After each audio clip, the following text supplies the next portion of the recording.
Hello, I'm Yismelle Durán. I'm a teacher of foreign languages. I teach French and Spanish at Brazil High School in Denton ISD, and I'm also a PhD student in the Department of Reading Education at Texas Women's University. And today with me is Dr.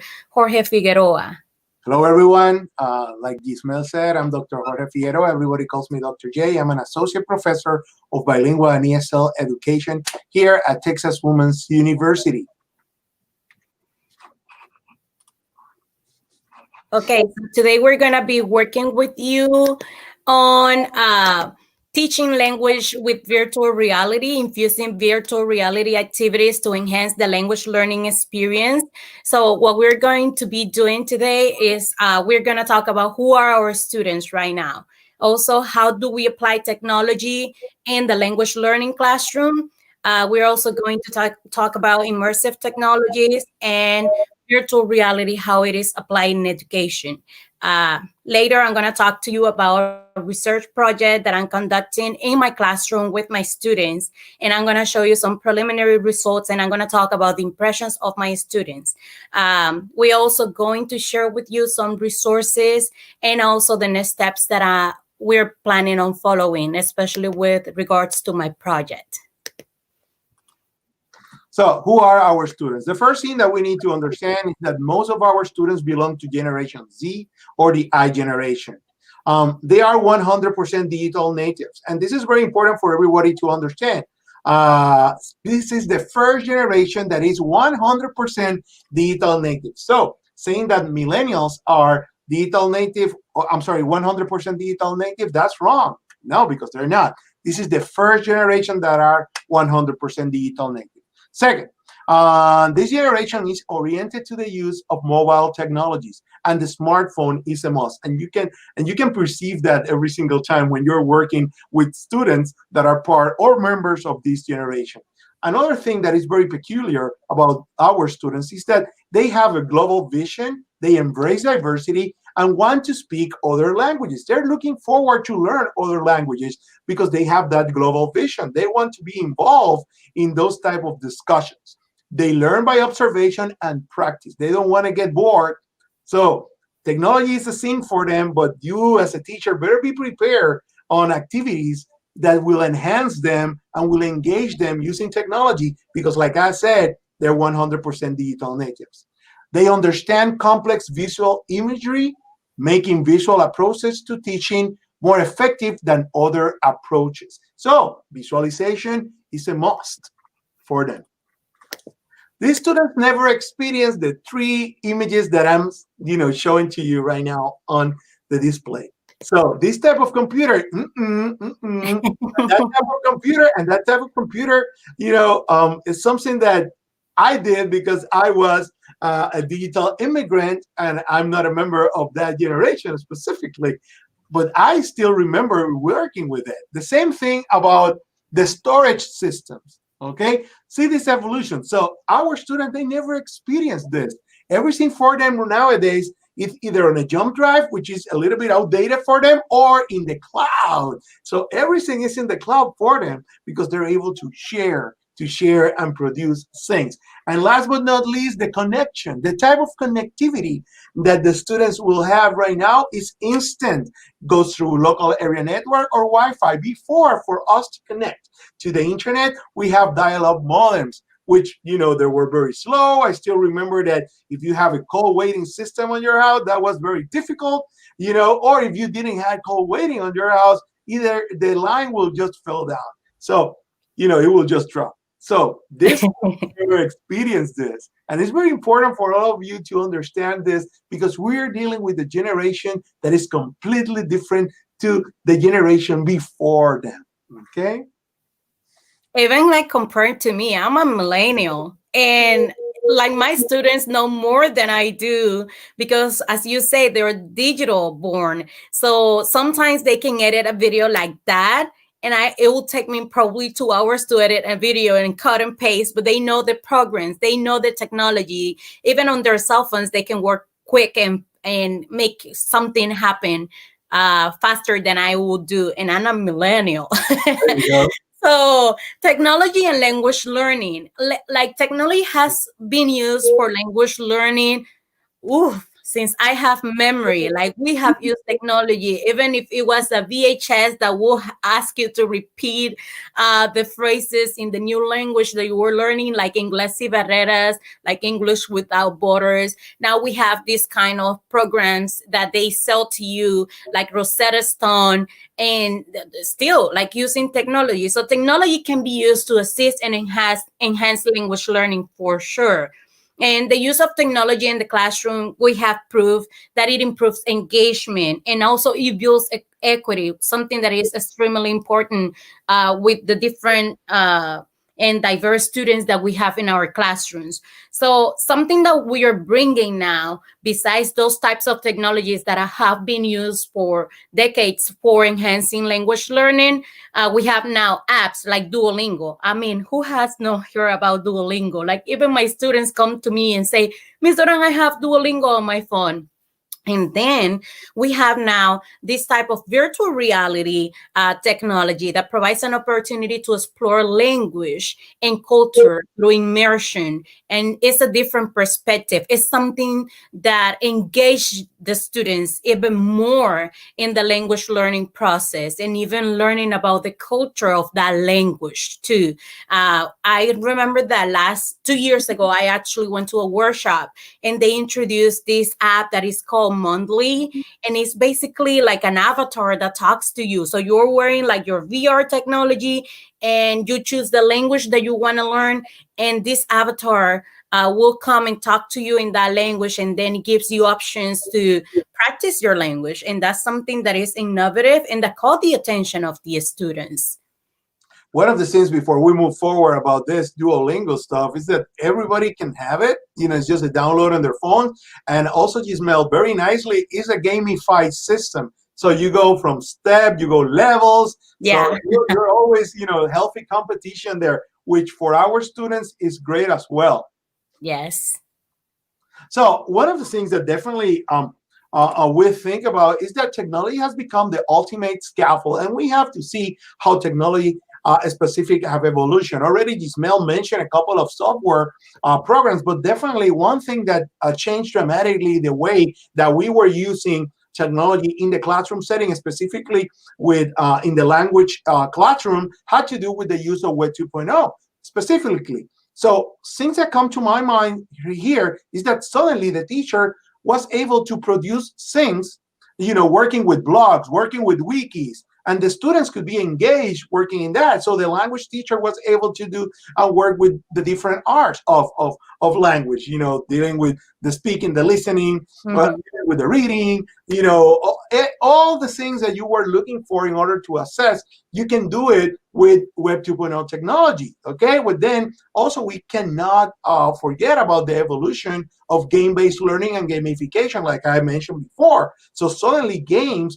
were there to provide substance and also to support the language learning process, but most of all, to provide an scenario for students who were gamers, to feel comfortable in the classroom setting. Everybody likes to play. So now play in language was part of the classroom setting. And last but not least, what I consider to be the ultimate piece of technology equipment that definitely have evolved through our minds and through ourselves, and that's the smartphone. So our students, they carry smartphones that's like embedded inside of them right now. And that's so important because you're able to produce and use different apps that are there waiting for you as an educator just to integrate virtual reality that we're going to be talking about in a couple of minutes. And I like the fact that you're talking about gamification because it actually is a generation of gamers as well. Like Exactly. these students, they love gaming. They talk about, they are passionate about it. So if we can take that passion for gaming and bring it to learning language, that's like a success, basically. And definitely that's one of the things that we have to incorporate for our future projects as well. So Yeah. it's great that you're mentioning that to all of our viewers today as well. Yeah. Well, immersive technology is one of the things that I didn't mention in the slide before, and that has to do with the evolution, is what it has brought us here. Okay, definitely. So we mentioned about the traditional technologies in packaging software. Then we move into the creative scene of Web 2.0 as curators. And now we are in immersive technologies. And when we think about immersive technologies, definitely we're thinking about the latest and most innovative technologies ever performed, developed at this moment. I would say. So basically, are new forms of experience that employ sounds and images to create engrossing simulated learning environments and allow the real world to merge with the digital world. So it's going to merge. And that's something that is very peculiar because most of the time we're thinking about technology and there's no, I would say, merge between the person and also the digital world. But here you're seeing creativity evolve and 3D images and virtual worlds and then you want the student to be really immersed inside of that complement of the technology. Another thing is that we need to remember that yeah, technology is the ultimate scaffold because we as educators, we believe that it's a scaffold, okay? It's going to support the teaching and learning process. And that's very important because for us, first pedagogy, then technology. And that's very important that everybody here at TexTESOL understand that as well. So these type of technologies include virtual reality, augmented reality, mixed reality, artificial intelligence or AI, and blockchain. All of them are part of this huge family called immersive technologies. The most widely used nowadays in an education, virtual reality, augmented reality, and mixed reality, specifically in education pieces. Okay? So what is virtual reality? Well, the first thing that we need to understand is that virtual reality is going to use a false environment, which can be digitally created or it can be a video from an actual experience. And we're going to see that later in the presentation how that works. The immersive experience is 100% digital and interactive. And this is very important for you to understand. Why? Because people tend to, confuse augmented reality with virtual reality. In augmented reality, you're using a real object to bring a 3D image to life. Okay, so there's a real object that is becoming, and that object becomes a trigger. But in virtual reality, it's 100% digital. Okay, so it's not there. Okay, you're just using a system to, break the classroom walls. So usually integrates a headset. Okay, and there are headsets for mobile VR, which is where you use the cell phone, okay, or the smartphone, and you put it inside of the mobile VR, or is the standalone VR where you have these headsets like the Oculus, the Oculus system, and you use it as a standalone, so you don't need any mobile system. So, advantages of virtual reality in education, well, we can mention plenty, and here, once again, here you have two examples of the Google Cardboard, which uses mobile VR, it's for mobile VR, and also a standalone headset like the other version of the Oculus, in here, the Oculus Go. So it provides outstanding visualization, it creates interest, immediate student engagement. So that's what we want. Our students are already engaged. It eliminates the language barrier. And that's the most important part, because if you want students engaged in different languages with different proficiency levels, you want them to communicate. Okay, so you can practice translanguaging, you can practice even code switching, you can work with them in different languages because there's gonna be what? No language barrier. It's gone. And easy access. Another thing, apps are really available. It's just click and download, and that's it. They're waiting for you. It promotes a collaboration and computational thinking. And nowadays, we want to create in our students that computational thinking mind as well. That definitely works for all STEAM-related projects, okay? And last but not least, we can promote cultural responsive teaching. So virtual reality in education can serve and promote and create that intersection between technology and cultural responsive teaching, which is very important. And for us, language educators, is a masterpiece. Yeah. So let's talk a little bit about what I've been doing with my students in my classroom. So I have this project in which I want to find out how we can use virtual reality technology in the classroom and find out ways in which it can enhance the learning experiences of my students, of all students, just to say it. So through a grant, I was able to buy a class set of 30 Google Cardboard VRs like this one. And then I embedded VR videos in various language and cultural lessons that I already had set up. Like, you know how we plan ahead of time. But then since I was like embarking this project in this research, I decided, well, I just have to tweak my lessons and try to include this and see the results. I mean, I've been teaching these lessons for several years. So let's see what looks different now. And you know that under the current circumstances, oh my God, can we travel right now? Can we take students to the museum? It's becoming quite difficult. But with this technology, like with VR technology, we can surely travel, even far away, like places that they never thought they would visit, like students and also yourself. So we use these goggles inside and outside of the classroom. So we have this jar in our building in our campus, and I took my students outside and they love it because it even like make the experience more real for some of them. And you will see later in the testimony of some of the expressions that they mentioned to me that they loved the experience because it felt real. They were feeling like it was sensory. There were many things in that experience that they enjoy. So as I said before, I teach at Braswell High School. I teach foreign languages. So I teach Spanish and French to high school students from 9th grade to 12th grade, different levels. So I teach French 1, but I also teach Spanish AP4 and AP5. So through my lessons, throughout the lessons, I search for those kind of experiences that can be or that could enhance the learning for them in all aspects, not only like the language producing, like speaking and writing. And you'll see, how can they write? Well, they will experience something and then they will write about it.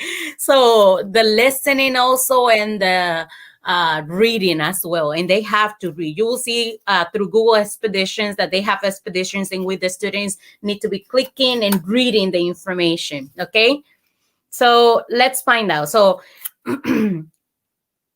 so basically what you need to do as a teacher is you need to review your lessons, and that's what I did. Well, first, ahead of time, I bought my own set. And when you have your own set and your cell phone, then you can like start researching for resources that you can include in your lesson. So I review my lessons and then I started visiting some of the places where I can find these type of videos for using my VR cardboard, my Google Cardboards. And then I included those videos in my lessons. And I make sure also that my students have the technology, because you might have students that come into your classroom and they might tell you, yes, I have a cell phone, but then I cannot download that app. I don't have the space, or I don't have this or that, or it's not available in the App Store or in the, what is the other one called? Google Play. Google Play. Yeah. I think, yeah. Okay. So I made sure that I told them ahead of time, like, this is what you need. All of them have cell phones. As Dr. Jay said before, these are digital born students. Like they didn't experience going to the library for an encyclopedia and trying to find something. They have everything on their phone. So these students, they have their cell phones, even like better cell phones than I do. And I told them ahead of time, like maybe 2 weeks before, we're gonna have a phone lesson, but you need to download these apps on your phone, and they need to be available for this day. And then I introduce this the day before the lesson to them so they can try it. So I told them how to assemble them together, because they don't come like that. They come like this. And then I told them, yes, you're going to open them this way. You're going to put it together and then see if your cell phone fits in there. If it doesn't fit, that's fine. You just need to hold it when you're using it. Okay. So that's what happened. Then, when I look for the videos, I try to find apps that we already use in the classroom. So you'll see that many teachers already use Nearpod. Many teachers already use YouTube videos already. So I try to look for those resources. So for instance, some of the examples that I use was like I use Google Expeditions, I use YouTube VR, I use Nearpod VR. So one of the lessons that I had was about art and art in Hispanic countries. So we were talking about Frida Kahlo. We read a book about Frida Kahlo in my AP4 class, Spanish 4 class. And then I say, but wait a second, this lesson can even become better if we go visit the museum. And where is the museum? Of course, in Mexico. So we cannot travel there. But the good thing is that Casa Azul Museum, like Blue House Museum, they do have a virtual tool and you can use the goggles for the virtual tour. So the students can be walking and going around the museum, reading information and learning about Frida Kahlo, her art, her life, uh, her marriage with Diego. Diego Rivera and all of that. So that was amazing. And the hyperlink is there so you can access it. We're going to share this presentation with you. Then we were doing Day of the Dead because towards like the 1st and 2nd of November, right after Halloween, we always have that lesson. And it's a cultural lesson. So there is also a VR video about Day of the Dead. There is a Google Expedition. So that's the hyperlink here. It is like a preview of the Google Expedition to Day of the Dead. And it has the questions. So students can even complete an activity, like a comprehension activity in which they get to choose, like get to assess themselves what they learn within the experience of VR. And you can even change languages. So that experience is in Spanish and in English. The same for Casa Azul Museum. It's in Spanish and in English. And you're going to find that for some videos, like in Google Expeditions, you might have those available, like different languages available for your students. I love living the Christmas market experience. I mean, I got to live in Belgium and visit France during Christmas. And that's something that our students don't know. So when we were doing a Christmas lesson for my French classes, we got to experience the Christmas market in France with a 360 VR video from YouTube VR. And it was amazing. That's the time I took them outside and they got to walk without like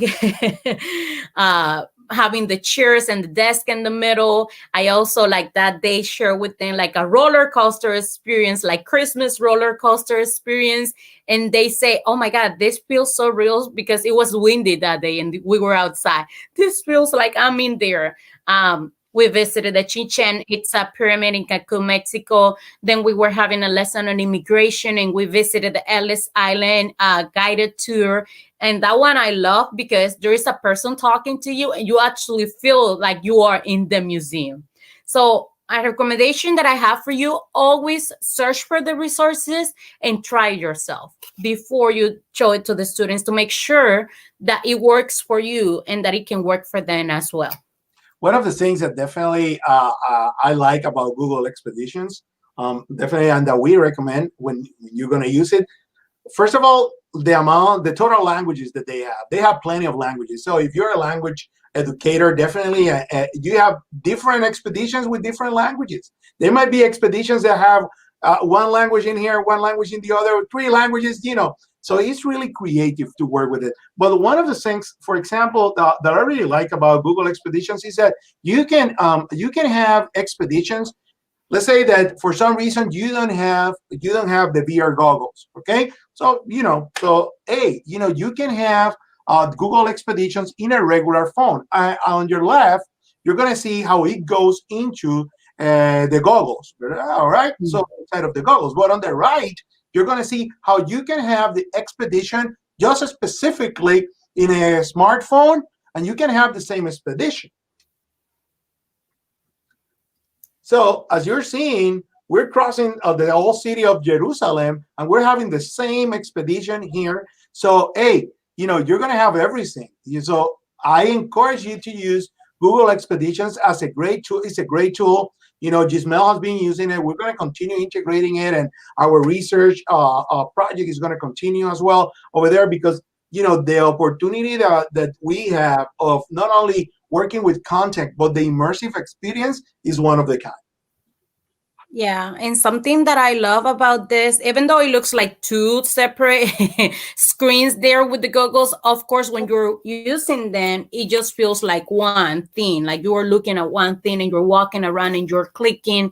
So the experience is engaging. Like the students need to be 100% engaged to keep learning, to keep walking, to keep seeing what they're like, or the place they're visiting at that moment. And that's something that I love about Google Expedition, that they need to move around. And that's something that we need to integrate more also in our classroom. Sometimes it's so tiring and so boring for this generation just to be sitting and completing activities on a piece of paper or even in the computer.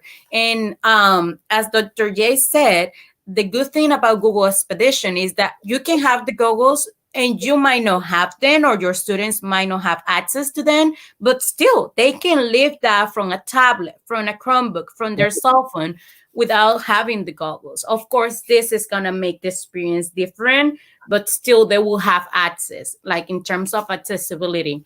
And that happened to me in my classroom.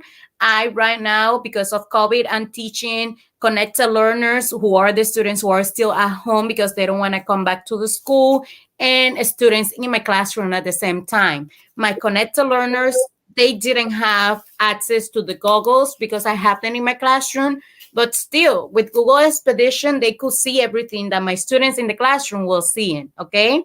And with YouTube VR, the same. Like with the 360 ones, they can still do everything that the students in my classrooms were doing as well.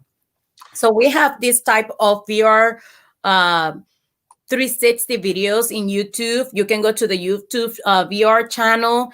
And then you can find these amazing videos in which like they can click on the screen and move right, up, down, left, and they can get to experience the whole, like the 360 view of whatever we are. And again, some of them might use a cell phone and the goggles to do it. Some of them don't need that. They just need to click on the cursors there. So you can see that experience there under the sea. And again, you can adapt it. You can find the videos that fit your lessons. You don't need to just like, and you can tell them sometimes, like, do you want to explore something else, something that interests you? And they will tell you. I remember for my Day of the Dead lesson, we have a few minutes left at the end. And some of the students were so excited that they wanted to look up more videos on YouTube VR. And they found these haunted houses videos. And they were like, can we do this, Miss Durán? Can we do this? And I told them, yes, yes. Because it was only like, I don't know, like 8 minutes left of the class period. It's all about the learning experience, and to be, bring them like that immersive experience to our language learning.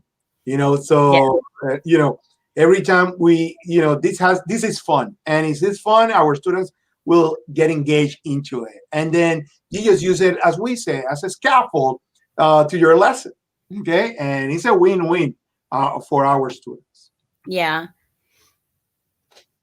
Okay, so these are some of my students' impressions, and I couldn't put all of them here, but these students, as we told you before, they're gonna be into this, like 100%. I can tell you, like, I wanted to try this to see how they would react, but they are like 100% into it. Like, this is cool, miss. No teacher has, this surprised me. Like when a student told me, no teacher has used this for class, in any class. And I was asking them, but wait a second, you haven't used this like in middle school or maybe with your science teachers? Because there are so many amazing videos and lessons already tailored for the classroom in the different field, like in the different content areas, like for English, for science, for math, for everything. And it was kind of, yes, eye-opening for me to know that they haven't used this before. I felt like some of them say it felt more real because the wind was blowing and I was feeling it when we were outside that day. They were like, "Are we gonna use this again, Miss? Miss, can we use this like next class again? This is awesome, awesome. Where did you buy this?" And they even asked me for the price. They wanted to buy them for themselves. And this is something that I can tell you. There are always many grants. Some of the schools have budgets for projects or for resources for your department. This technology, I mean, this is cardboard. This is super affordable. Like when I bought this one for me, I think I paid $14, but you can get it even cheaper than that. I remember that I wanted to start using them last year before COVID, and I bought 10 sets for just for me for my class.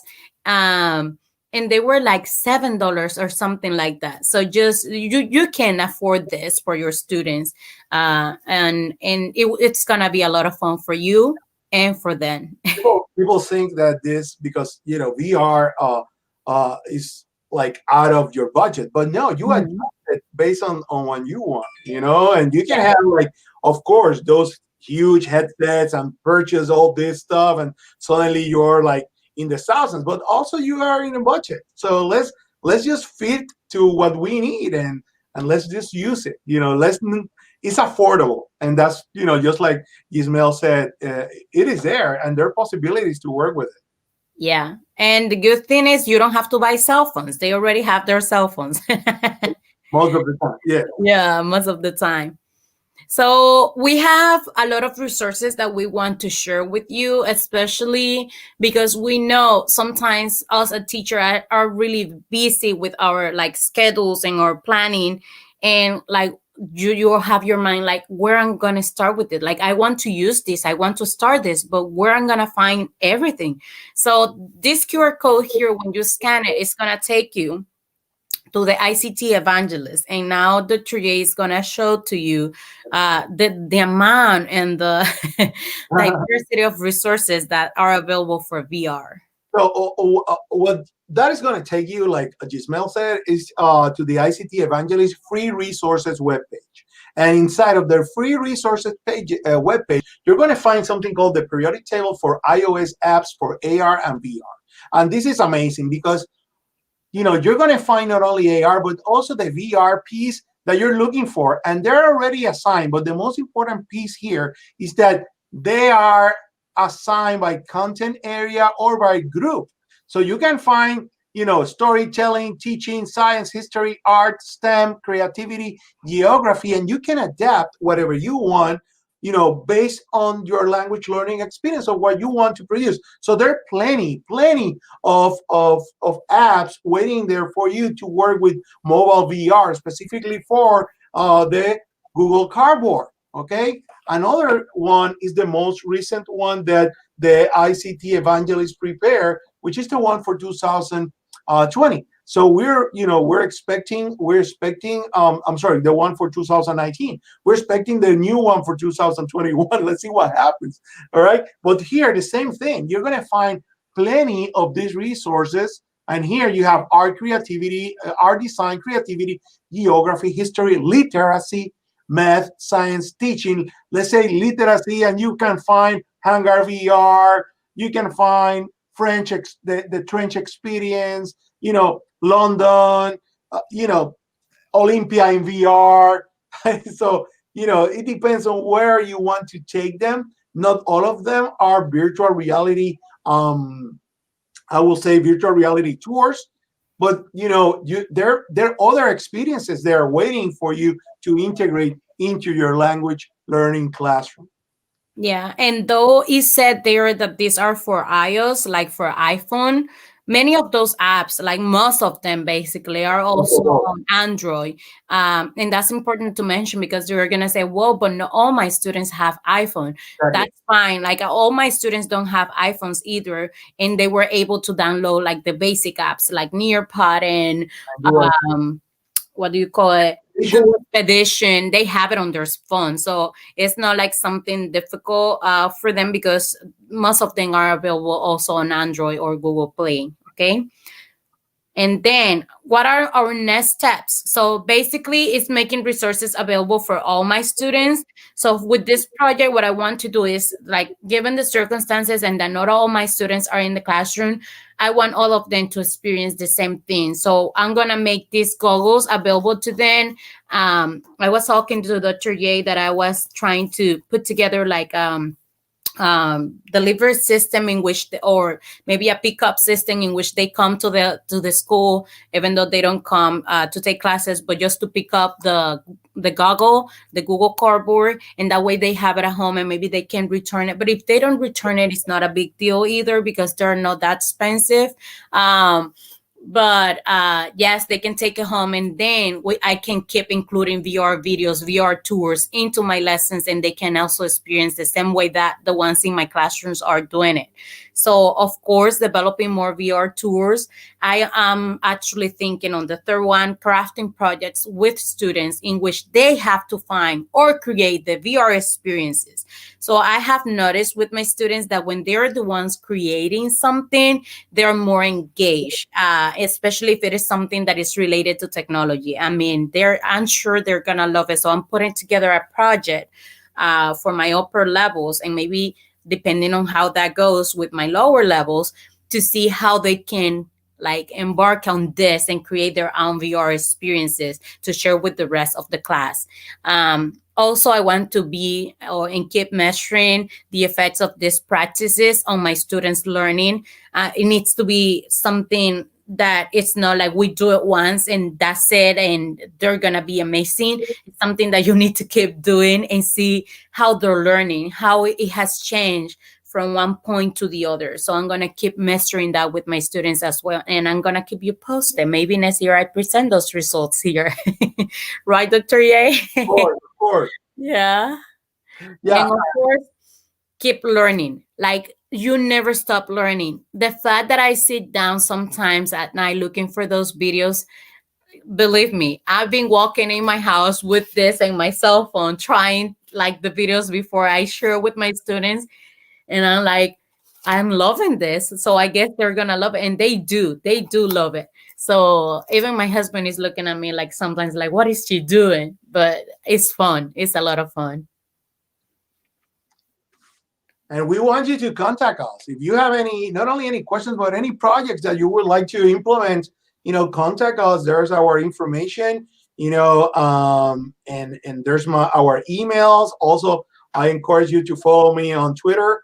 There's my Twitter my Twitter account. And yeah, just contact us. Yismelle. Yes, yes, yes. We're open.